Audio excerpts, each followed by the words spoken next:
games could look so much crazier. The game is unoptimized, right? I can't run it. No, I think you're wrong, dude. Empty out their wallets. And then for all of us gamers, we get the scraps, half the CUDA cores, half the bus width. 5090, 600 watts, 512-bit bus, 32 gigs of GDDR7. What do you think?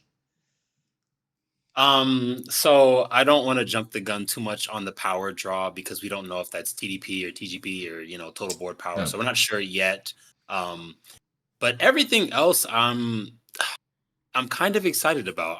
Usually I don't get that excited about Halo products because I don't end up getting them myself. But I think that if they can just come in, and I believe Nvidia will just dominate, there'll be nothing that touches the 5090 for years to come. So you think that them just coming in and dominating is just gonna it's gonna be good for them? It's a simple put as that because they have no competition in that sector. There's nothing to compete with that top end. So it's almost a moot point to be talking about what's going to happen if they have these sort of specs or not. I mean, I honestly think that the 5090 only has to be. I would even be bold to say if it was only 45% better than the 4090, I think it would still sell gangbusters if it comes out in volume. Because I know people that still can't get 4090s. Yeah. No, I mean, right? I think if it was 10% faster but had that 32 gigs of VRAM, it would sell like crazy, Yeah. In my video, I said that this card, it looks like an AI card to me. It looks like Nvidia is upselling those people that need this VRAM and need that memory bandwidth to just empty out their wallets. And then for all of us gamers, we get the scraps, half the CUDA cores, half the bus width with the 5080, right? Interestingly, they may be preparing a 24 gigabyte version of the 5080. I hope they do. I know you're saying that that's what you want to upgrade to. You're on a 3090 right now, so you don't want to go below that 24 gigs. No. It's even if the card is like 80% better, it's still a downgrade for me because I need that buffer. Yeah, right? You need the VRAM. Okay. I need the VRAM. Yeah. And I work with a lot of ray tracing scenes and stuff on the side, so that stuff eats up memory when I'm developing. Yeah. Even though Ada Lovelace is much better with their new ray tracing cores, it still sucks to work with because like crap, I have to fit everything into 16 gigs. Yeah. So I'm kind of stuck. Like I told you, I'm kind of stuck. It's hard. There's not like a direct upgrade path I'm seeing right now. Well, I mean, when you're going to 16 to 24, that's 8 plus, so that's 50% more. Then when you're going to 24 to 32, that's 8 plus, so that's only 33% more. It's 1/3 more, right? So, I mean, it still feels like a big jump. But I just want to know, do you have any disagreements with me? Is this just going to be an AI card and professional card that's an upsell and it's not really for gamers? And I think it's going to be upwards of $3,000, probably $2,500 to $3,000 if it has 32 gigs. Do you think it'll be less than that, or? I mean, there's no way it can be less than that. And the reason I'll say that because I'm tired of seeing people say that online. I mean, you have to think about their market position right now. There were reports that came out that Nvidia was upset about smaller businesses, smaller labs buying up GeForce cards to use for AI applications because the CUDA support is just that good on GeForce. So they've realized that, okay, we can pretty much have our cake and eat it too. If they come out with a 32 gigabyte card, right, that's a step down from what they do in the professional line with Quadro and whatnot. You can even at $3,000. No, I take it back. Even at $4,000, the car was $4,000. That's still a significantly less price. That's a deal for AI applications. 32 gigabytes. You don't have to get on a waiting list for H100 or 1.8 terabytes of memory bandwidth per second.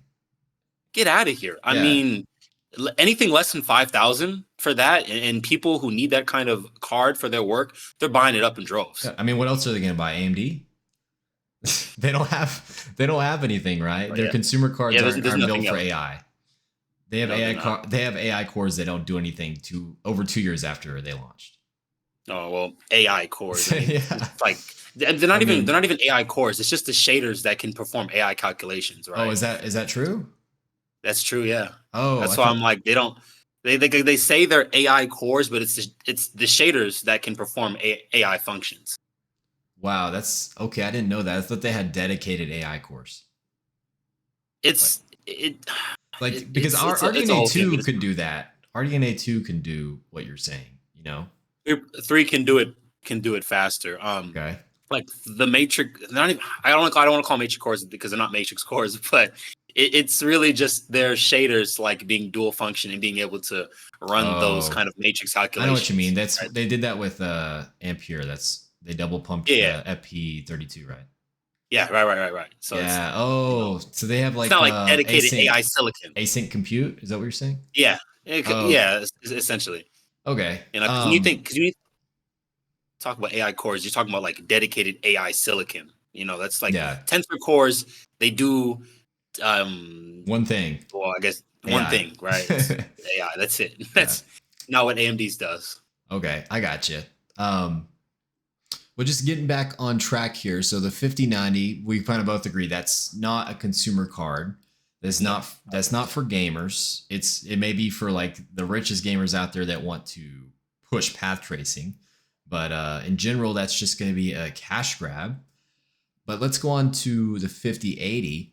That was going to have a 400 watt TDP, and it may not actually get to that, like you just said. That's just a theoretical number by now, but just a little over 10,000 CUDA cores and the same 16 gigabytes of VRAM and 256-bit bus. Now, it was going to have a good amount more memory bandwidth thanks to GDDR7, but still, I mean, I'm not too optimistic about this one. I think only looking at 30% more performance. And honestly, if it's over $1,000, I don't see anybody rushing out to buy this thing. It's going to sit on store shelves, I think, They need to unlaunch it. I'm sorry. Unlaunch it already. before it's even, wow. No, I'm serious. I mean, they do, because I don't see the point of it. Even if it was, I mean, the CUDA core amount, that's what really scares me, honestly. Yeah.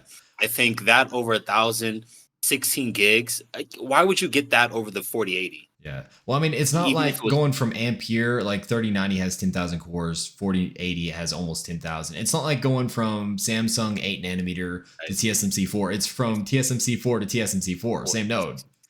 Yeah. Same node. Like, what more are you going to get with 10% more CUDA cores? Not the uplift they're going to charge you for, that's for sure, because we know it's going to be more expensive. In fact, not to jump too much, but I was actually looking at historical price data. We talked about it earlier. And if you like really go back and look, like I pulled it up, I'm like, this is insane. And I can only imagine what it's going to be like. Listen to this, right? So just working our way back from 2022 downwards, or actually, no, I'll start from 2012, right? Let's see. If you look at 4090, 1600, 3090, 1500, 2080 Ti, I think 1000 that launched at, 700 for the 1080 Ti. 2080 Ti was 1200, wasn't it? 2080 Ti, 1200. At least the Founders Edition was. The Founders Edition was 1200. Yeah, you're right. Okay. Yeah. Oh, okay. I'm blind. My point being, I mean, just look at those jumps, man. Yeah. People, if you in that end, look at that's the 80. That's the 80 class, and not like all their Halo products. So I can only imagine what they're going to charge for this 5080. I don't think it's going to be worth it at 16 gigabytes of VRAM. I'm sorry. Yeah. Like, it has to be 24. Forget the 16 model. You don't need it. Pump up the 70 class or the 70 Ti class. Yeah, I was going to say, release that 16 model as a 5070 and we're golden. You know what I mean? I think so. That's great. I mean, the 5060 needs at least 12 gigs of VRAM, boys. If it has 8, just game over. Do not touch that. Like, because 4070 topped out at 12, if I'm not mistaken, right? Yeah. Which is insane to me. Yeah. I'm sorry. That's crazy to me. It does okay with 12. It could use some more, but it does okay. It's 3080 performance, so 3080 performance still good. Okay. A little bit less memory bandwidth, so you're going to want to play at lower resolutions with the 4070. Okay. So basically trading both to 3080 Ti? No, not the 30. It's like 3% slower than a 3080 to 4070. Oh, okay. Yeah, while using way less power. I would rather have a 4070, but fair enough. Yeah, so I mean, I guess we're finding it hard to disagree on a lot of these things here. The 40. It's common sense. It's common sense. You just think. Come on. You just think they should just unlaunch the 5080. Oh yeah. I think there will be meaningful performance uplift just because the memory bandwidth. I don't know if you've seen this, but like they put a 4070 Ti, they put like just steroid GDDR6X on this thing. It was like 27 gigabit, and it outpaced the 4080 like by a wide margin in gaming. So it looks like Lovelace could use that extra memory bandwidth. You know, they're relying a lot on cache to get them there, and I think nothing really replaces the pure theoretical memory bandwidth, right? So it looks like that there could be performance, and that's why I think it's going to get, you know, up to 30%, even though we only have 10% more shaders. So the reason that I've said that they don't need it is because look at the gap between the 5080 and the 5090. I mean, there's room for them to slot in new SKUs there. Yeah. Oh, no, there is. But I thought the same thing about the 4080 and the 4090, and they didn't do it. You know? Right. So I don't see the point of them having to come out with a 16 gigabyte 5080. It's like, just forget it. You know, slot it in with 24 gigabyte. For me, the price is right. Like then, if it's 800, like, bro, I'm cool with that. 800? What? I mean, I guess that's wishful thinking. I don't think it's going to be 800. No way. No, I'm just saying, like, the price is right. It's not going to be 800, but I'm saying, what if it was? I got you. Definitely not. But 5090 was 1600. I mean, you know, dude, like, looking back, dude, the people that bought the 4090 at MSRP launch day are the most big brain people, because it's still going for like 2200. It's still going for 2200. Yeah, like what the heck? Crazy. Like they've enjoyed it this whole time, and it's worth more than they bought it for. It's more than they bought it for. Like what? As long as it hasn't melted. I mean, 5070, it's just probably going to be a 4070 clone, maybe 30% faster, just memory bandwidth, you know, a little bit more cores.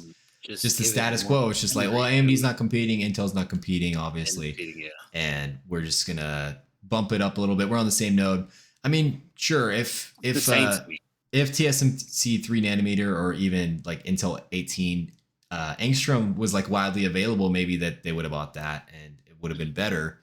But no, it's the same node, so that's insane to me. I look at Nvidia stack, and you know, I know that they don't have competition really much with AMD, but they could just put it to where AMD couldn't compete. I mean, if we obviously 5070 is not here yet, right? So this is still like theoretical. But if it was me, right, I would juice it up. I mean, I know that it's the same node, but I know they've done some architecture work behind the scenes. Juice it up a little bit, give it more memory. I don't think anyone's gonna go for whatever AMD puts out in the mid range versus this 70 class if it has 16 gigabytes of VRAM and is adequately priced. I think Nvidia could just shut it down all the way from Halo to the bottom of the stack. Honestly, you guys, you're right, dude. Like all Nvidia would have to do to just totally stop Radeon from developing any further is just give that 70 class 16 gigs of VRAM and the 60 class 12. Yeah, 60 class 12, 70 class 16. What more? Even if AMD has a performance lead of like 20+%, like the LSS is that good where it can make. And, you know, like all the NVIDIA features, just it's good enough to make up for that if you have enough VRAM. If it's not going to be obsolete in 2-3 years, you know? Right. We've been here before with the R9 Fury 290X. I mean, that thing was just spanking what NVIDIA was doing with their, I think that was GeForce 700. And they had to come up with the 780 Ti to kind of take the performance crown. But, I mean, if you look at historical sales data, like the 780 and 780 Ti still outsold the 290X. Yeah. Even though it had the performance crown. So they could have this entire stack on lock. Yeah. Like even down to like the low end. I still see people who'd like defend the cut down 3056 gigabyte as like a great low profile card. It's even though it's garbage, you can get a better AMD card for cheaper. But it's like that NVIDIA name, that RTX branding, no matter what it is, it could be a turd, an RTX turd, and people defend it. So they're leaving money on the table. I don't get it. But I guess that's why I'm not in charge of a multi-billion-dollar company. No, $1 trillion now, I think. Oh, it's like $3 trillion at one point. $3 trillion, yeah. I don't know about now. It's all theoretical, anyways. Yeah, it's fake money, man. Yeah, it's fake money. It's fake money. But yeah, like I think, you know, with getting GDDR7 and getting those 3 gigabyte modules, maybe they're waiting for the 5060 until that comes out, and then, you know, theoretically, I think they could get 12 gigabyte card on a, what was it, 128-bit bus if they kept the same bus width, and they probably will. So they get a 12 gig card on there, and that's probably what they will do if the 3 GB modules come out in time. And I'd implore them to even wait for the 5070 so they could give it however much more. I don't know how much it would be. I guess it would be 16 or no, that's not divisible by 3. I guess it would be 18. That 192-bit less. Yeah. Yeah, so that'd be weird having an 18 gig card, but it would be more than the 5080. Knowing Nvidia, that's probably what they would do, though. Yeah, so that's kind of interesting. Crazy. You heard it here. You heard it here first, people. We leaked it. 18 gigabyte 5070. 18 gigabyte. Yep. Yeah. But yeah, I guess that does it for the 50 series. We can come back to RX 8000 after this next topic, but yeah, basically I wanted to ask you, gaming, you're a game developer, and I hear this and see this in comments a lot, but like games don't look that much better than they did 5 years ago, but they're way harder to run. They're way harder to run. Just generally, some games look really good, but like for example, like Cyberpunk, when did it come out? Like 2021? Like 2021. I think around the release of Alder Lake. Yeah, and then Red Dead 2 came out in like 2018. Yeah, I think PC was 2019. I think or 2019, and then now we're having games coming out, like Black Myth Wukong. Black Myth Wukong looks really cool, but it's also like so much more harder to run. Like Alan Wake 2, these games, and what else? What else is there? Dragon's Dogma 2. Dragon's Dogma. Yeah, like games like this, they're super hard to run. Do they look that much better? I don't think so. Like, are we hitting a wall to where you aren't going to need to upgrade your GPU for 8 years? Like compared before, we had to do it every other year. You know what I mean? And as a game dev, do you think we're going to have to push graphics farther and farther, or do you think they're just kind of going to stagnate for a little bit? I've even seen many people saying like PS5 generation was nothing, like the PS4 generation was really something because we saw like huge uplifts, and the PS3 generation was even better. But now it looks the exact same as the old console. PS4 and PS5 games look the same. What do you think? It's there's multiple things to unravel in that. So just to really quickly watch my mind to address like the PS4, PS5 thing. Reason being is, one, we're seeing a lot of the same games if you think about it, right? Between both generations. Even games that launched first on PS4 that made their way to PS5, just remastered or whatever, games are just taking so much longer to develop than they used to. If you go back to like, I think average dev time during the PS3 generation was 4 to 6 years, and now it's like, oh my goodness, like 7 to 9, I think, for tentpole titles. It just takes longer to make games, know. So if we look at games that will come out like in 2028, I don't think they're still going to look the same as games that came out in this year, 2024. I think we're just kind of just getting over that plateau. Another reason that games look similar, people don't think about, is hardware. All right, and specifically consumer hardware. You look at like the most popular GPUs and stuff and CPUs that people have. I think it's just now moved to like 6 cores, 12 threads, and a lot of 8 gigabyte GPUs. I mean, you have to fit games into that small buffer, into that small hardware box. If you go back to how PC gaming used to be before Pascal generation, or no, I'm sorry, go back further than that, like Maxwell. Around the time time around Crisis 1 launched. People, a new game came out and you had to upgrade your rig for it, right? And that was just the accepted thing to do. Yeah. Like you go from year to year and games would just look crazy, right? And part of that was because it was acceptable to the general PC consumer that like, okay, I'm not gonna get used to my hardware. I'm gonna have to, upgrade it relatively soon. Holding on to your hardware and it having longevity is a rarely new phenomenon in PC.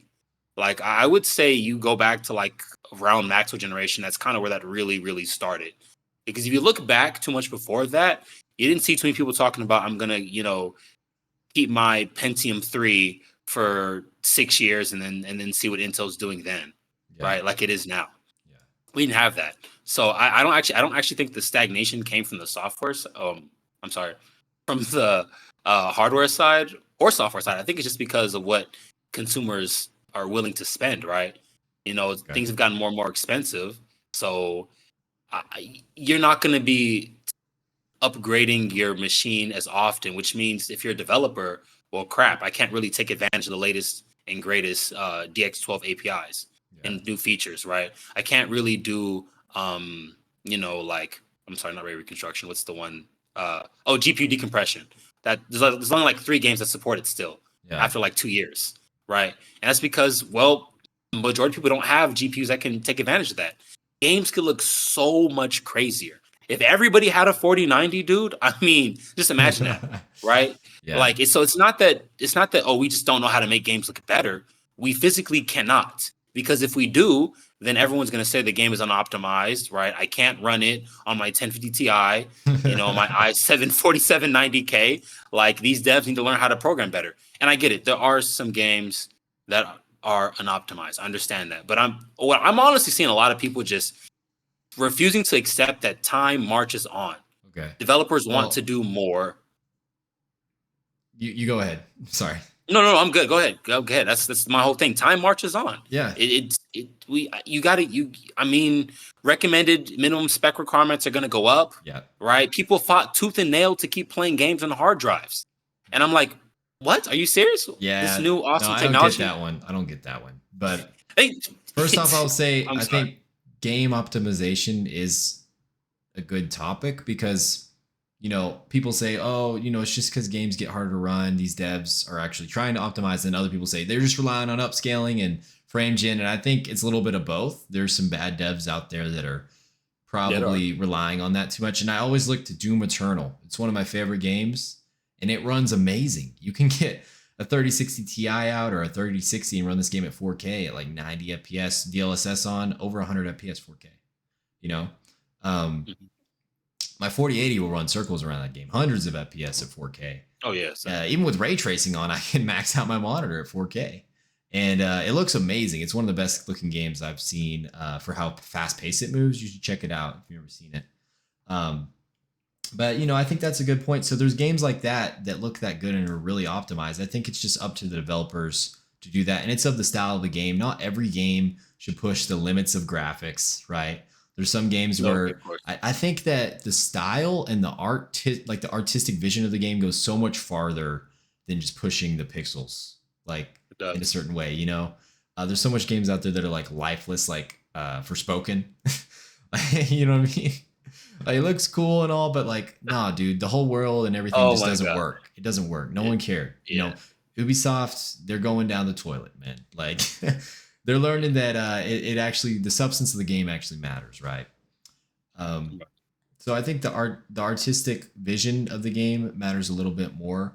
A game that's coming up that I am super excited about as a Dragon Ball Z fan, Sparking Zero, and the artistic vision of that game looks amazing. If you like Dragon Ball Z, you should look this game up. I've never heard of it. Yeah, it comes out in like a week or two. I bet hopefully there will be some people in the comments that know what I'm talking about, but. Yeah, so what I think is like the artistic vision matters a little bit more. And with that, the possibilities are endless. But as far as like graphics go, we can probably do a lot more when it comes to ray tracing and stuff. But I don't know. Like, I don't know necessarily if we'll get as big of a jump as we've gotten to this point, right? Like 10 years from now, I don't know if I'll look at a game and be blown back as much as I was jumping from PC from console. You know what I mean? Yeah, I see what you mean. Yeah, even with 10 years of advancements, like I have a 4080 now. 10 years from now, if I have like a 990, I don't know. I don't know if I'll be that blown away. I'll probably be more blown away by display tech. If we can get OLEDs that gets 2,000, 4,000, or like 4,000 peak nits, that would be kind of cool. Because I like really bright displays, but I like that contrast too. Right. Yeah. Because so many people, they complain about graphics, but then they have a horrible display. That's a really good point, like that you should consider. Yeah. No, yeah, it's funny. I didn't think about that, but yeah, I know people that still have TN panels. Like, yeah, that was my first gaming display because it was cheap, and yeah, once I upgraded to IPS, I was like, what? And then I had OLED, I only have a OLED on my laptop, and it's just like I don't care. Zen 4 is efficient enough. I'll take the battery hit. Yeah, It looks so much better than IPS. it's really good. But Yeah. it's hard to go back. Mhm.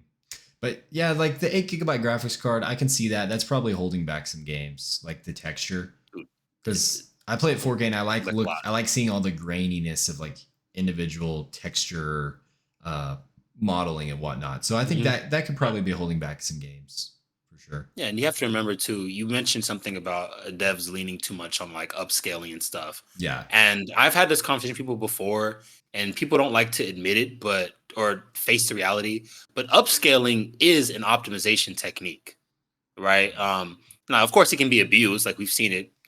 Forspoken, for example, had a really awful implementation of FSR when it first launched. But just in general, like there's a lot of vitriol towards DLSS, FSR, and what have you. Frame generation as well, and I get it. These are early days for this technology, but those are optimization techniques. If you have a really potato graphics card or your CPU really just can't handle the grunt work of its portion of tasks, these are stuff that you should be happy to have, right? Like I said, I do a lot of development with on mobile, Steam Deck, laptops, and stuff. And I can't tell you, dude, having FSR is a godsend. Like FSR 3.1, using it on AMD APUs, Yeah. It's night and day. Like I would rather have it than not. You know what I'm saying? That's optimization. Whether you want to admit it or not, but it is. True. That's a good point. So I know you just said like, well, how much farther do you think graphics can go? And can they go farther than we can even imagine? Because like with AMD coming out with a mid-range graphics card next gen, it's pretty much confirmed the 8800 XT, 8700 XT, whatever it is, it's going to be mid-range. I think it'll probably be max out at around 7900 XT in raster and maybe in ray tracing. Who knows what they'll do? Probably 7900 XTX, maybe even a little bit faster than that in ray tracing because it's going to have same ray tracing tech as the PS5 Pro, double ray tracing cores. I think it has like 2 ray tracing cores instead of 1 per CU. What do you think, the 8800 XT, if games become, if they stagnate the graphics and they kind of remain at that level to where they don't get much harder to run because the graphics aren't advancing, do you think people would want to just buy the AMD card and AMD will become a little bit more of a value brand since they just come out with mid-range products, or do you think that's not really going to affect? It's not really going to affect anything because they have to do something differently. Yeah.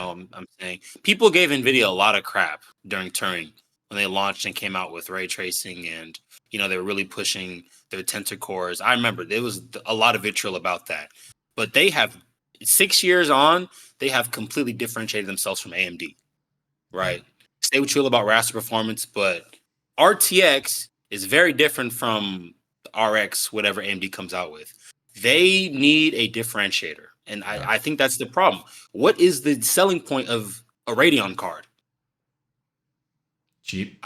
It's cheap. Like, I mean, like, yeah, but cheap. Yes, it's great. But I mean, like, I don't pay attention to what people say online in regards to AMD and Nvidia about market share and price performance. I look at what the sales data says, and the sales data says that being the cheaper option, nobody cares about, because if they did, they would have more than 12% market share come this last quarterly report. Right? There has to be a draw to Radeon. There's no draw right now.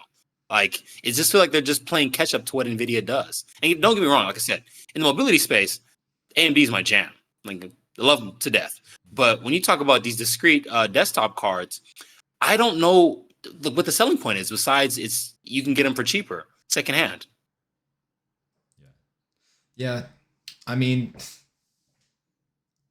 it's a tough question. I mean, what is the point? What is the point to buy into you other than just to save 10, 20%, And then be kind of, regret your purchase decision a little bit. And I think in the lower end, it's a little bit of a different story. Obviously, like you can get some more VRAM, and that's nice. But we're talking like if you're spending $1,000 on a graphics card, why would you choose the product with inferior software and like support? It doesn't make sense, right? It's just gonna make you feel bad inside, right? You did a video about this recently, if I'm not mistaken. I'm not sure which one it was, but you talk about this, right? It was is ray tracing worth it yet? Ray tracing worth it, yeah. Yeah. So I mean, I wholeheartedly agree that why would you go for AMD if you're going to be sacrificing performance for everything but raster, everything, basically, because if you want to do any production work, it's just half as good. It really is just half as good, you know. And so, like I said, that's not a unique selling point to me. Yeah, just being cheaper. The whole reason you pay more for computer parts is because you can do more than game on them. Yeah, but then when you can't, you know. Yeah, it's a whole thing, right? And I mean, like you flip PCs, so you can definitely attest to this better than I can. But even the little dabbling that I've done in like flipping, I've seen that if I don't have like an Nvidia card, even that like the ultra budget low end, it's a hard sell. I have people ask me like, what is an RX whatever card? I'm like, you don't know what an AMD card is? What, really? Dude, I'm gonna be honest with you. ARC cards sell better than AMD cards. Because the Intel, I'm not kidding. Because people don't know what ARC, they just see Intel and they're like, yeah. I've sold let's see, I sold a rig with a 7600 XT and an RX 580, and those took a long time to sell. It was like a year and a half ago. I had a 5600X, 2 terabyte Gen 4 SSD, 32 gigs of RAM, and a 6700 XT, and an 850 watt gold power supply. I sold that for $700. I wanted like 900, 1,000 for it. I sold. Dude, that's a loss. You took a loss, man. No, that's what I paid for it because I buy all my stuff used. Oh, okay. So that cost. Yeah, but it was because I was offloading that because I upgraded. I traded that 6700 XT out for an RK50 for like the Founders version because I thought it was cool. I'm like, I don't care. I want the AV1 and all that. And I played with that for a while. I upgraded to A770, but I tell you, man, I put an ARC build out there. I say, this is a streaming build. You get dual AV1 encoders, twice as good video quality at the same bit rate as Nvidia Ampere, and they sell really well, actually. I'm not kidding. Like I brand it as like a streamer thing. I've sold a PC with a Ryzen 3500X, 1 terabyte NVMe, 32 gigs of RAM, and an ARC A580 for $700. Same price as the 6700 XT 5600X build. It moved much faster. Yeah, it moved within a week. The other one took like a month and a half. Yeah, see, I mean, I don't know if it's just here where I live. That's very small, kind of coincidence, but I live in a large metropolitan area, dude. Like I don't live in the boonies. I live in a major city. Yeah. And it's kind of my same experience. Like AMD CPUs, great. Ryzen, whatever CPU, awesome. It doesn't matter.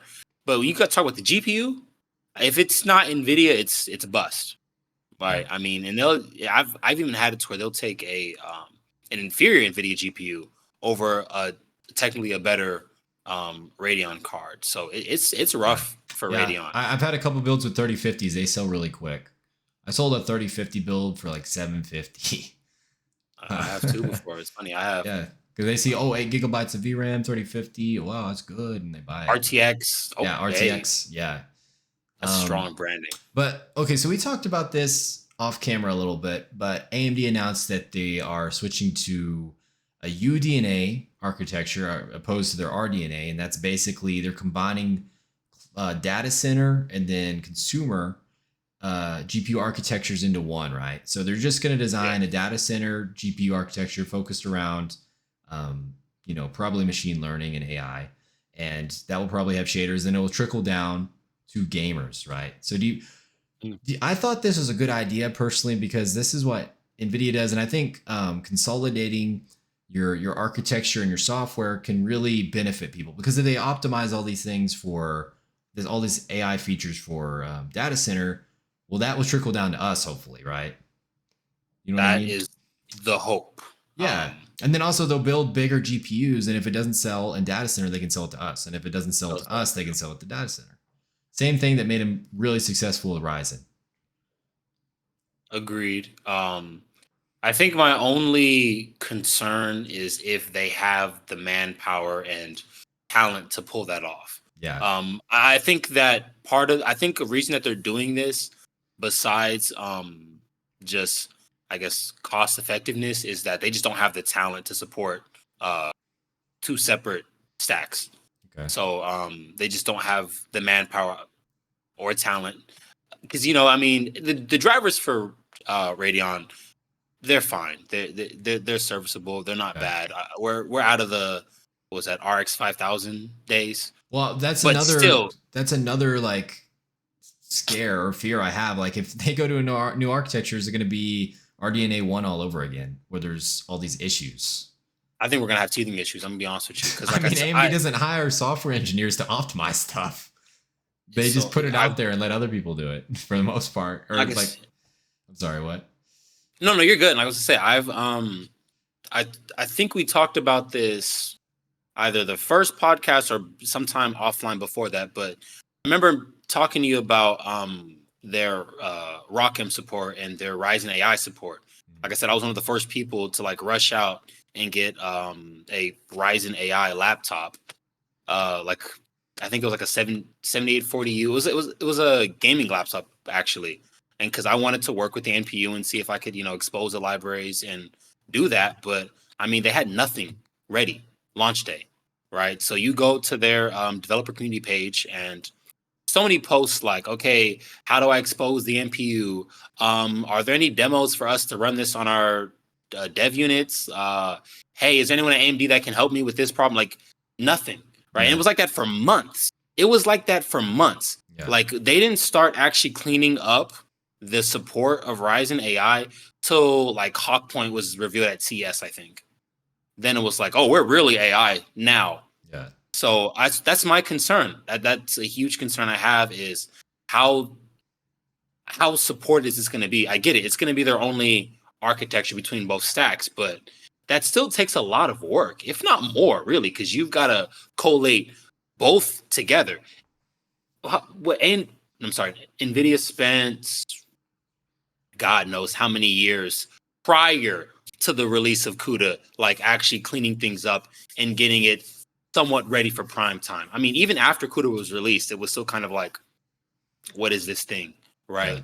So I think there's going to be a lot of teething issues with UDNA. I hope that behind the scenes they're really pushing hard for this, and it's not just kind of like a half-step thing. Like, okay, this will help us clean up the financial books, right? We don't have to support two divisions. Like, I really hope it's not that kind of decision. Yeah, because it has potential to be amazing. It's hard to tell which way they're leaning.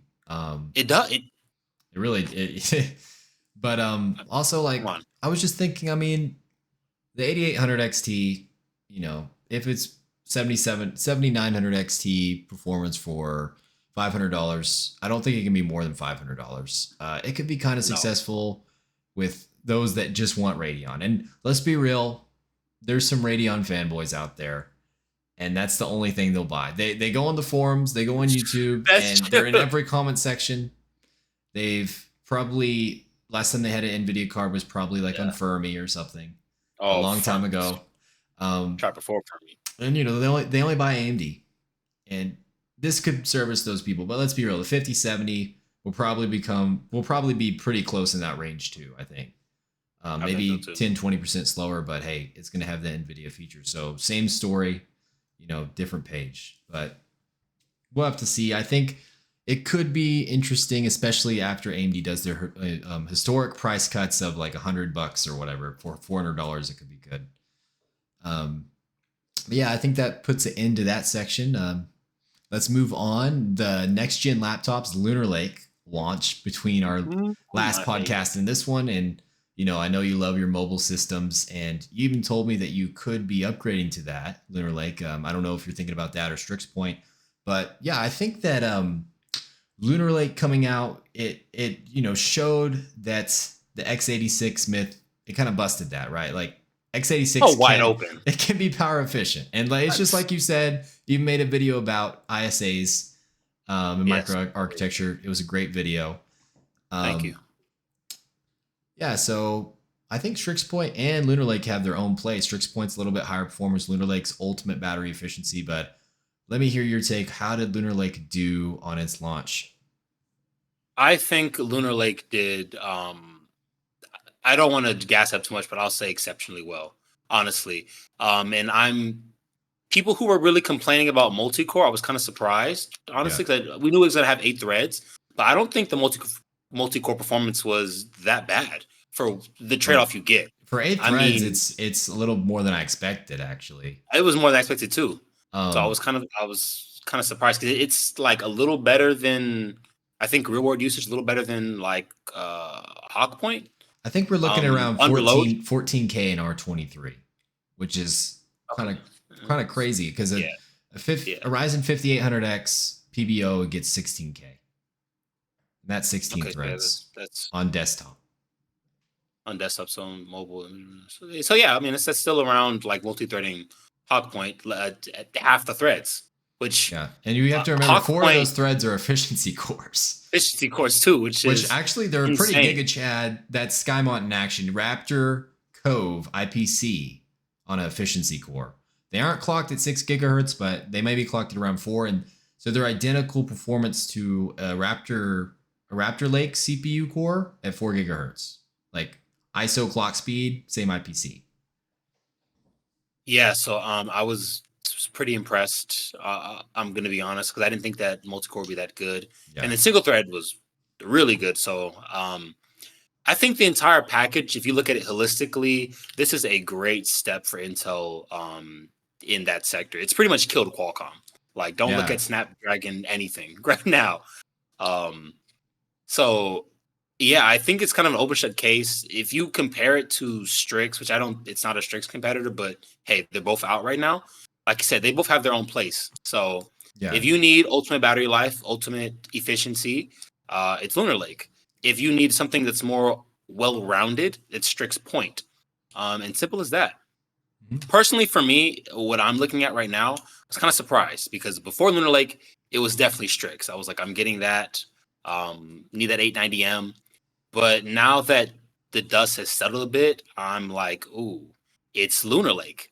Because I've actually been going back and looking at benchmarks and keeping tabs on things. And the 890M is not that much faster than the 780M. Yeah. Once you start like at 15 watts and below, which is where I like to use my laptop. So it's like, oh crap. I mean, I'm going to be spending like a huge price premium, over 60% for a Strix Point laptop, and it's barely faster than 780M under load at 15 watts. Yeah. No way. Well, I saw a benchmark by Jared's Tech, and I thought, first off, I thought it was really disingenuous how he did his tests. He basically left the Strix Point APU like just let it wild, like as much watts as it could. Really? Yeah. And then he also gave it FSR3 frame gen.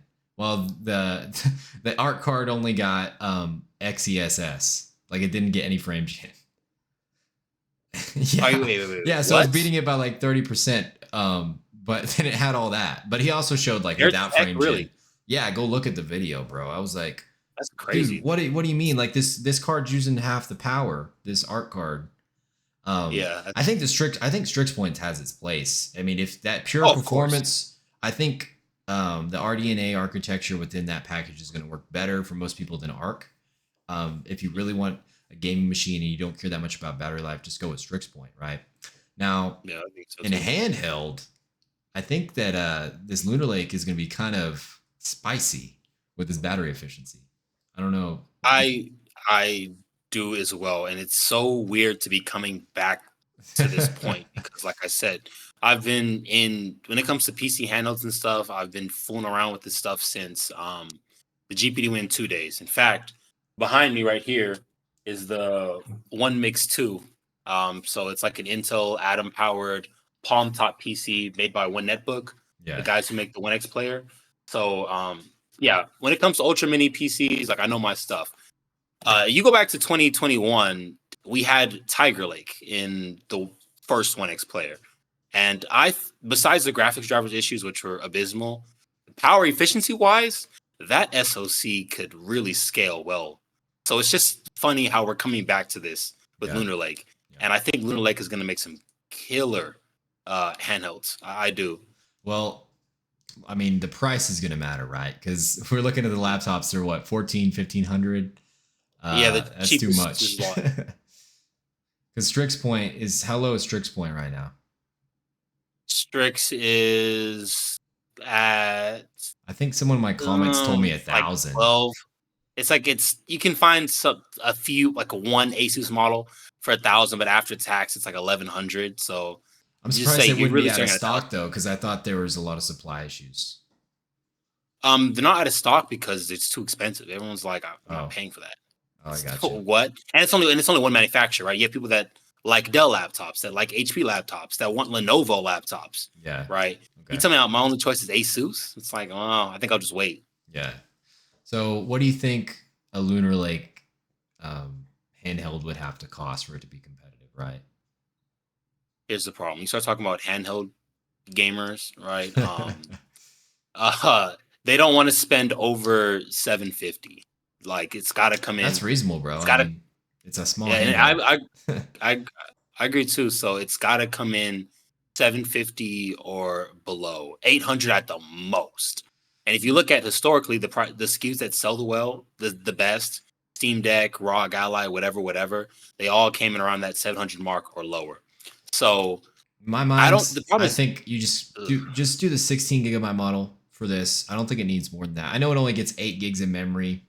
It only gets half the memory, but I think that's okay for a card with this little performance. And I don't want to spend more than 600 on a handheld. Me personally, I don't blame you, dude. Yeah, I don't blame you. I don't need an OLED screen or anything like that on a handheld, but no. And so they would, for me personally, I would honestly just go like the Valve route. I would just get a really nice lower res panel, decent materials, and just kind of build it to cost. That's what I would do. The problem is what companies can. So it's Lenovo, MSI, let's see, Zotac. Zotac. So there's not many companies that can actually build this thing to cost. And I think the SoC itself, it's really expensive, dude. TSMC 3NE, I think, or 3NB. Yeah, 3NB. 3NB. TSMC 3NB for the compute and the graphic style. And then there's an IO tile built on TSMC 6 nanometer. It's all packaged on Intel Foveros with a silicon interposer. And I think that silicon interposer is like 20 or something. It's like a high. That's not a cheap SoC. No, man. It's not. It's a small die, though. Super small. Small die. But I mean, I think that like Intel, it's the labor that's like, I keep saying labor, it's all automated, but you know what I mean, right? It's the packaging tech that goes into it, right? It's such an intricate SoC. I can't see them really wanting to give anyone a deal. Oh, maybe MSI. Maybe they'll cut some backroom deal with MSI to get it to them for cost. Well, I mean, the Claw, that's like the only handheld that uses Intel at all. Meteor Lake was in, right? Yeah. Well, I think one X-Player had a Meteor Lake model. But I'm not gonna lie, I saw there was a Meteor Lake laptop for $750, and it was a 1 terabyte NVMe, and it might have been 32 gigs or 16 gigs of RAM, like 144 hertz panel, and I was like, dude, that's not bad, because I like sell my MacBook and like pay $100 and upgrade to that probably, but I probably won't. It would just be nice to have something that could play like Steam on the go. Yeah. Like just basic stuff. That's true. When I get you're not a handheld gamer, huh? I was gonna say there's a lot of like No, I wanted to get into Steam Deck, but I'm waiting for something that's around 3 to 4 times the performance of Steam Deck at around 15 watts. So once that happens, for around $600, I might jump in. I don't actually have a lot of opportunity to do on the go. And in the city I live in, like everything is like a 10-minute drive. So I'm usually back home and I can get on my PC whenever. So. For me, it's funny, I do all my gaming on the Steam Deck for the most part, unless it's Pal World because the performance is just so bad. But it's mainly from like when I'm in the bed or something, dude. That's really what it is. I get tired of sitting at a desk all day looking at a screen, so it's great just to lie back and just kick back, man. That's how I do all my gaming now. And then suspend and resume is it's so awesome. Yeah.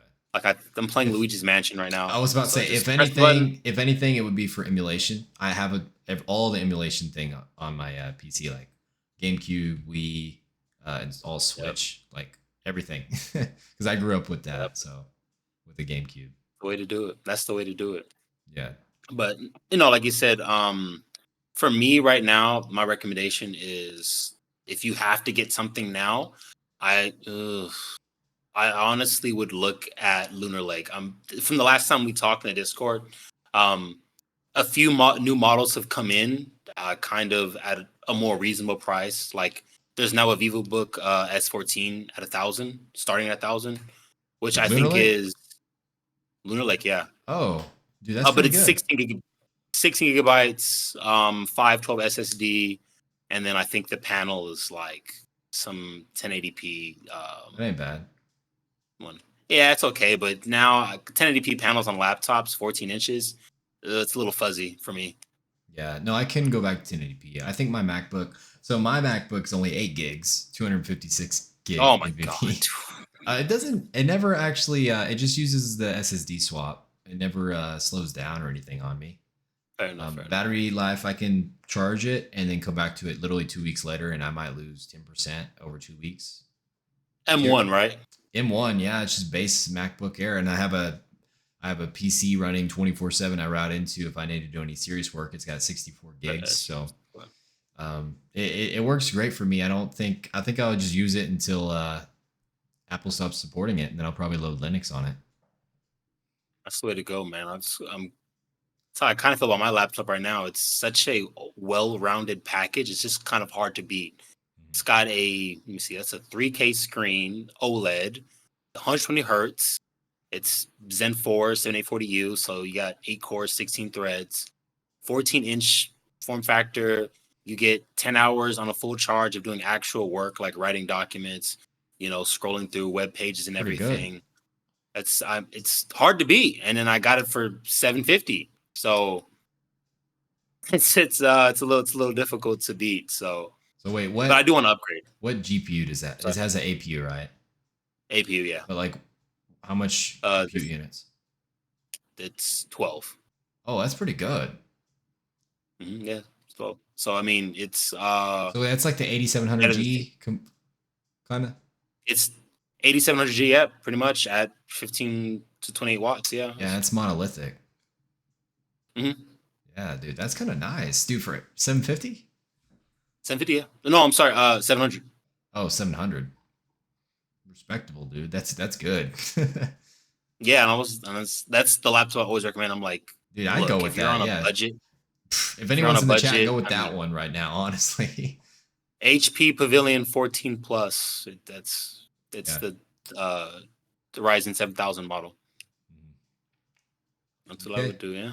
Well, our last topic here, and this is a doozy. I don't know if either one of us can accurately answer this question, but it's just going to be our thoughts.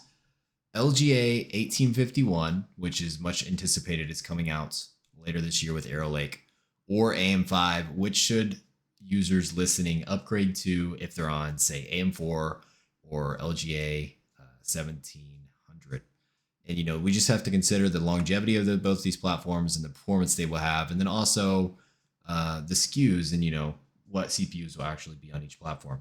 And then another question is, these platforms are going to be limited to DDR5. I've been looking at DDR6 leaks. I'm on DDR4, and I think that I'm going to just skip DDR5 and go to DDR6 because it starts at like 10,000 mega transfers and then go up to like 20,000. So that's looking real nice, especially if you can combine Cam 2 with that. I just want to know your thoughts on all that. I know it's a lot to consider. I can repeat anything for you. No, it's good. Well, shoot, I may ask you to. Starting with let's just start with the platforms, right? 1851 versus AM6. This is really going to come AM5. Excuse me. I'm sorry. Yeah. So it's really going to come down to, like you said, platform longevity. Now, where it becomes tricky to me is that core count, which may sound weird, but if we're just getting a boatload of fast cores for a really good price on 1851, it may not be worth it to upgrade to or just to jump to AM5, right? So yeah, no hyper-threading, but I'm thinking like, what was the rumored spec? Like 32. Okay, It was like so 8 plus 16, right? what is it? Arrow Lake Refresh was going to have 8 plus 32, but recently it's leaked that was canceled. Oh, okay. Yeah, which is really disappointing. But Nova Lake will come in its sucks. place, but I don't think it will come at the same time. So Nova Lake will be on 1851 from my understanding, and that could have 8 plus 32 on that socket. 40 cores on a socket. I mean, 40 fast cores. You could rock that for a very. Better long get a time. beefy motherboard. Is all I'm saying. Yeah, you're gonna need. Which, yeah, that's gonna run you. But realistically, I'm thinking like component prices just keep going up and up. So even if the cores and 851 is just an amazing platform, if Intel doesn't support it for very long, I think AM5 is a safer bet. Because we were talking about this earlier, right? Signal integrity. That is what's killing motherboard prices, right? Like all the traces they have to route through the PCB, how many layers they have to add. That costs more than supporting the chipset itself. And it's getting really, really difficult to just keep integrity. You plug a CPU in, you have it perform an instruction, and it has to go talk to RAM. It has to go to your GPU. Just those traces, like making sure there's no noise in them, making sure the lines are just as perfect as they can be, that's what's, I should say, we're hitting kind of like diminishing returns in that regard. It's getting really, really difficult. Yeah, I've heard that. PCI Gen 5, it was kind of tough. Yeah, it's getting super, super tough for these overseas OEMs. Well, not OEMs, I'm sorry, for like what's the word for them? The people who deal with that kind of work. The word is slipping me. So that's kind of what's going to be the system integrators. Thank you. So that's what's going to kind of that's what's going to kill us, I think. I'm honestly, if I have to throw my hat into it, I really want to say 1851. I really do, because I believe it's going to be just a stellar platform. But if it's 2 gens, it's a non-starter. Just go AM5. Because even if Zen 5 right now is boo-boo, whatever's coming after is at least going to be better. And we know that it's going to, I think Lisa Su said at least into 2027, I'm not mistaken. I think that's in 6. 6. Okay. 2026, I mean, still, when did AM5 basically launch? Zen 6. They Zen 6, right? It launched in 2022. 22. Right. That's good, man. You bought a high-end board 2022. Yeah. Well, ultimately, it matters about the performance gain from Gen 1 to the final Gen 1 to Gen. And that's why AM4 was so good. AM4 was amazing, right? Because you could get on with Zen 1 and with Zen 3 XD, and that's over 200% in gaming. Right? That's insane, right? Yeah, and I know that's a new. And part of that was because Zen 1 was pretty bad compared to Intel at the time. Let's just be real. Like in gaming, Zen 1 was pretty bad for like single core. Like multi-core, it was good, but like gaming performance, like, and I know this because I like test PCs. I can go back to 7700K and it's matching Zen 2 in gaming. Like when you overclock to 7700K, it's matching Zen 2. And like KB Lake to 8th gen to 9th gen to 10th gen, like all those like were like so small increases that AMD caught up so fast. Like Zen 2 to Zen 3 was on par with 10th gen, and then 12th gen came, and 11th gen was like a regression, and then 12th gen was like 20% faster than Zen 3 in gaming, and then Zen 4 came out and it beat 12th gen, and then 13th gen is like tied with Zen 4, and then Zen 5 is the same as Zen 4. So like these things are just getting shorter and shorter and shorter. And I kind of think like if Zen 6 is similar to Zen 5, and it, you say like, well, it might not be. Well, it could be, right? If they're using the same IO die again and the same Infinity fabric, that's probably the limiting factor here. And if they do that again without X3D, we may be looking at very similar performance, because that's the bottleneck. X3D mitigates that by a lot. I think X3D Zen 5 will actually be probably like 10% faster, maybe more in gaming than Zen 5 chips.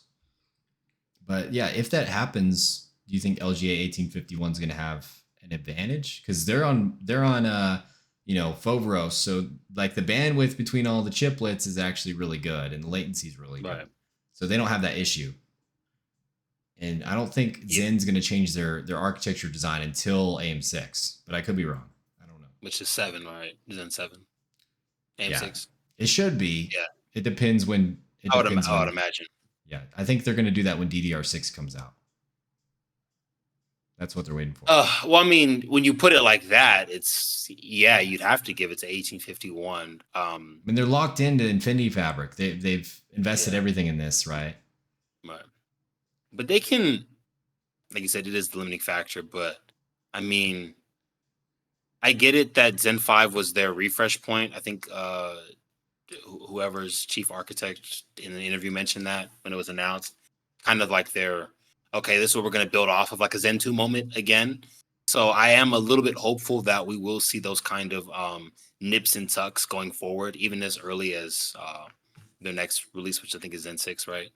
So I think that those issues can be mitigated. And if they are mitigated, then I feel that like that's a no-brainer, right? If they can like reduce the crosstalk with the CCXs and the latency and all those issues that still plague them, hey, I think that's going to be a better overall buy versus 1851, just platform-wise, right? Because we're not talking individual CPUs. We're talking about the platform itself. Yeah. And I'm on LGA 1700 right now. And I think a part of me is jaded because I don't have a good upgrade path right now. I have nothing to upgrade to. Yeah. What am I supposed to go to? 700K? Like, no, I can't. Lake. Go to Degrade Lake. Degrade. So I'm a little jaded in that regard. And before I didn't care, right? Before it was like, okay, I'm gonna have this laptop. I'm gonna have this desktop for, I don't know, 3 years. So by the time that I'm done with it, there'll be something else out. I can resell it. It's gonna hold its value well, and I can just upgrade to the next thing. But now I'm starting to really think about this, and I'm like, if, like you say, we're starting to kind of hit those diminishing returns, and it's not just AMD, but Intel in a few regards as well. Well, I mean, I might want to stay on a platform a little longer. Yeah, maybe gen over gen is not going to be great, but I can skip a gen, get the next gen, and it's like, okay, well, it's a Zen 3 versus Zen 5 type of thing. Yeah. Well, I mean, honestly, dude, I think the platform upgradability thing, like, I know that's a question I asked you, but I think people are like, it's overblown, right? Because what AM4 was really unique, and I'm not sure if we'll ever have anything like that again, to be honest with you. Like, it's going to be tough. It's going to be tough. Because let's say that Zen 6 is like a banger. Somehow it overcomes the Infinity Fabric bottleneck and it gets 15% more gaming performance. I mean, what? From Zen 4 to Zen 6, that's 15%. Add X3D on there, 30%. Is that worth it? Is that worth upgrading your CPU for? I mean, really, it may be if you're a top-end buyer, if you're getting 90 class buyer, but for most people, it's not. And like, most people don't understand that like when you upgrade a platform, it's number one, it's a fun experience. And number two, you get all kinds of new features, including USB, updated Wi-Fi and LAN, and then also updated PCIe. Yeah. And then also just bugs and everything, continued support for your platform when it comes to Windows and OS. Right. So it's not as bad as most people think. And honestly, it gets you. I've seen like a lot of people like, well, a new thing's coming out, I'm going to upgrade this year just because it's out. Like if you're one of those people, yes, you do need to get on a platform that offers that to you. But other people just like to put it in and leave it in for like 7 years and then upgrade when the new thing's out. Me personally, I probably will skip AM5 and LGA 1851. And when something new comes out, I think DDR6 will be out at that point. I'll be looking at my options, and if AMD has something that can overcome that Infinity Fabric, I think they're working on something new. I think Moore's Law is dead has said that they're going to abandon the chiplet strategy, and that's going to be the end of Zen. They're coming out with something different. I'll definitely be interested in that, and if it can compete in that regard, I might be looking at that, or maybe Cobra Cove or whatever whatever Oh that yeah, is. I'm excited to see what that's gonna be like. This is what I want out of a CPU. I'll just let you know.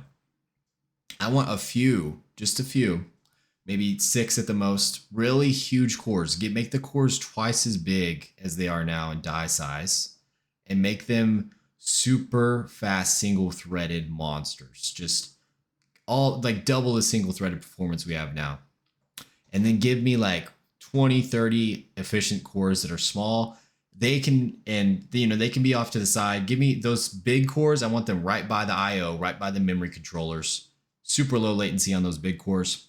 The small cores, they can be off to the side, a whole nother die, and they can act as multi-core accelerators, and that way they can spread out the heat efficiency of the CPU being farther away, and their latency doesn't really matter, right? I'm getting them done, or I have them there to get done multi-core applications, right? Which take time anyways.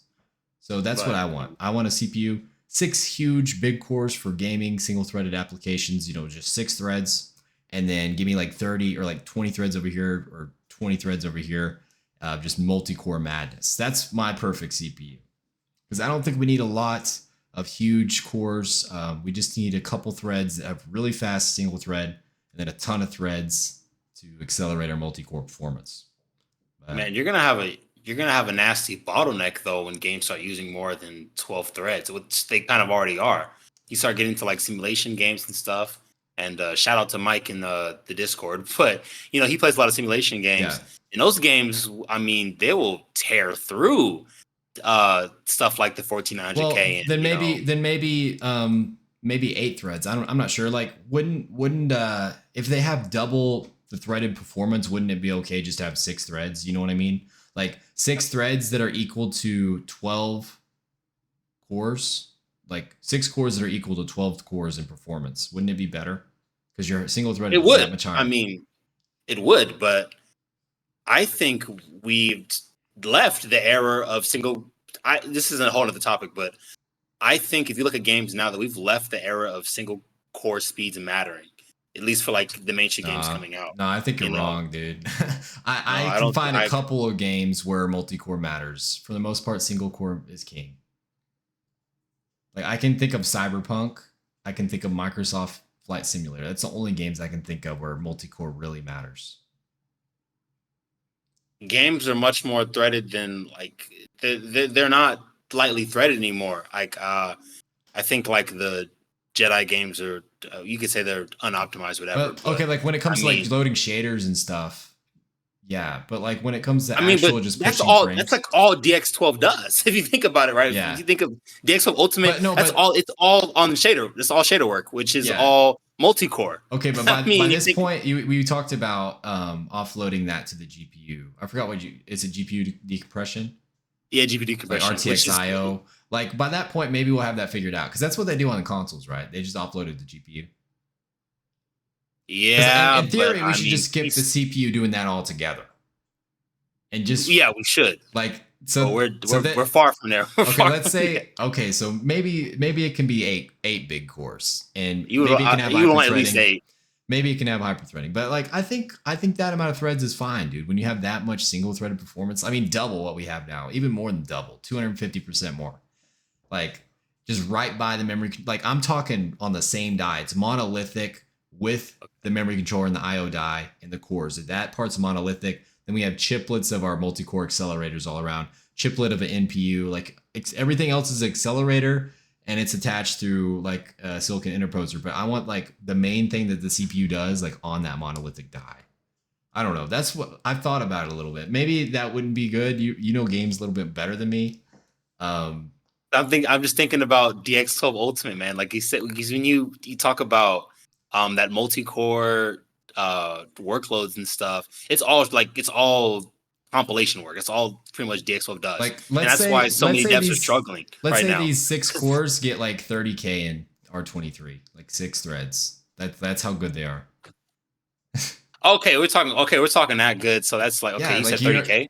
Yeah, 6 threads getting that good. Like they're that big. They're double the die size, like each core. I'm thinking in terms and then with compilation times. That's like, dude, that's like maybe 5. That's probably like that kind of performance, it would probably take 5 minutes to compile lights in Unreal 5 with like. No, but that's a multi-core workload. Okay, so if you added No, you're saying efficient you're saying cores, single thread, right?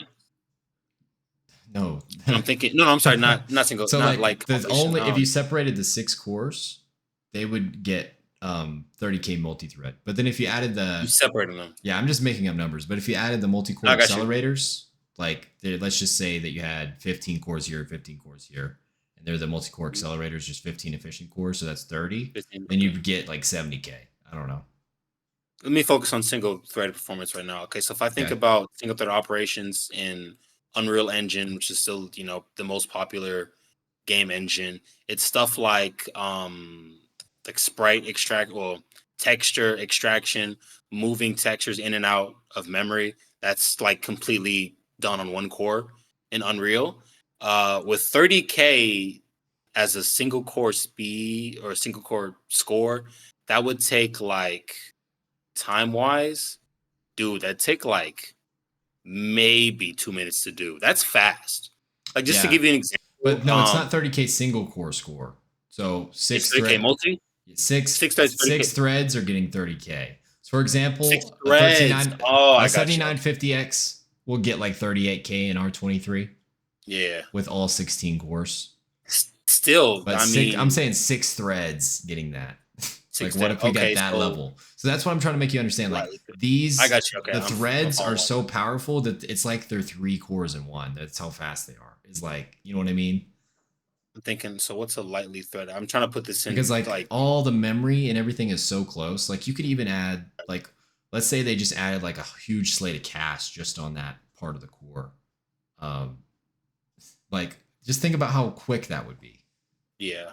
You don't need a lot of them. They're so powerful. You don't need a lot of them. You can have a separate die with all the little cores, right? That's what I was thinking. That's what I would want out of a CPU. No, yeah, I mean, if they can, that way you can what do you call it? Bend the CPU so well. Like if you only want the gaming CPU, you just got that one with the 6 threads that are super fast. You don't need to buy all the multi-core accelerators. They can have a SKU for you. If you want to do content creation and that, you can have a core with that main die, and then my mic's messing up, and then the separate 10 core dies on the side. No, okay, yeah, no, I'm following along. Man, like I said, it's they could schedule that properly. That would be a beast. It would. That wouldn't be hard, right? It would be the same thing because those main cores would be clocked way higher, so the game would just run on those. The efficient cores are going to be tuned for efficiency, run at 4 gigahertz or something. The main cores run at 6.5. I don't know. Yeah, fair enough. Yeah. Yeah. Fair enough. Do you have a different solution to your own CPU, or how would you build one? Honestly, like, it's funny you asked me that. At this point, I think I'm okay. Well, actually, no. I think I do want about like 50% more multi. I'm all about multi-core right now. Like everything I'm doing is just multi-core bound. I need more PCIe lanes. That's my problem. It's not so much the performance of CPU or its layout or whatnot. I'm kind of fine with what we have now. It's just I don't have enough bandwidth for PCIe. I don't have enough PCIe lanes. What are you plugging in? Oh my dude, crap. Just crazy stuff. So capture cards, microphones. I've got like probes and all kinds of like instruments for let me see. I'm trying to explain it. Like I got like some scientific instruments I plug into just like if you can see my desk right now, dude, it's scientific instruments. It's really bad. Yes, it's really bad. Oh. So yeah, I'm always, and I've gotten to the point where like stuff's always dropping out. Like earlier today, when I was working on the video, like my keyboard just stopped working. It turned off. Yeah. So I had to unplug my webcam. Is it a Corsair keyboard?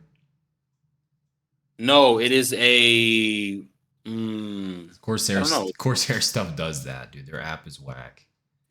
I don't actually. This is like I guess it's some no name. Oh, it's some iBuy power Oh, random junk. yeah. No, get a good I mean, keyboard. like I said, it works fine enough. You know, when I Dude, don't have a when I crap ton of stuff. started PC gaming, I had a red board or a red dragon keyboard for like 2 years. And then I finally decided to upgrade it. It was a huge difference. I didn't think the keyboard was that big. I Really? know the mouse is important, but trust me, the keyboard makes a difference. I like a 60% mini keyboard. I like how small it is. It leaves extra room for my mouse to move around. But that's just me. Yeah, I've got a. You're not the first person to say that to me either. I had someone else come over and he's just like, "Man, you're the things that you prioritize in your PC is very interesting." Is it? Yeah. I'm utilitarian. Like as long as it works, I'm usually cool. Yeah. But you're a bigger PC gamer than I am, though. Yeah. All right. Well, I think we'll end the podcast there. Like we both agreed on pretty much everything we talked about. There's a couple disagreements, but for the most part, we're very like-minded on this episode. We're gonna have to get some people in here that do not disagree with us and kind of argue because I think that's a lot more fun, right? It is. I need to get an Intel fanboy, an AMD fanboy, and an Nvidia fanboy, and just make them fight it out. Oh, you can find them definitely. And then a Qualcomm fanboy if they exist. You'll be looking for a while. Yeah, I think I will. You know, I might know somebody actually. Someone who he just got a Snapdragon laptop. He's in love with it. I gotta hear about it all the time. God, he pisses me off. Yeah, he just doesn't know. He doesn't know. But yeah, if you guys enjoyed this video, leave a like, and then also go check out Steven's channel at Silicon Fox. He's making some really good content over there. And yeah, thank y'all for tuning in. Silicon Steak signing out. Silicon Steak, the master of tech. Ever review every spec, he's on deck. From GPUs to CPUs, he knows it all. No question too big, no detail too small. He's got the knowledge, he's got the skill. When he drops his take, the haters stand still. Fanboys can cry, but they can't deny. Silicon Steak's truth cuts through the lie.